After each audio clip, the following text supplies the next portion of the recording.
Hey guys, I'm Paige Pearce with Sportsman's Warehouse, and today I want to talk to you about how to properly set up your index finger release. So the first thing that you need to know is that you want a consistent buckle.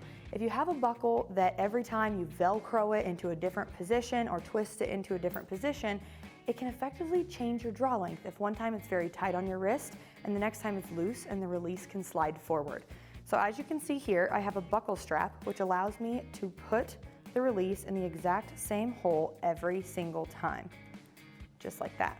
You do want it pretty tight on your wrist, that way it can't pull up over your finger. If you can take the release and pull it forward like that and it slides way up on your hand, it's way too loose. So once you have the buckle attached to your wrist, the next thing that's important is the length of the release. Now, as you can see here, this release has a soft strap. There's 2 Allen wrench screws here that you can loosen, and then you can take the whole release head and pull it in or out for the length that you need. Now, way too often I see people have their release set up like this. They're so far extended out like this that they're reaching for that trigger with the tip of their finger and barely touching it to try and get the release to go off. The bad thing about that is you're using a bunch of muscles in your hand, you're overextended, and you do not get a good wrap on the release. The other thing is that as you're reaching forward, it's really easy to kind of come off the wall a little bit because you're reaching forward with that motion.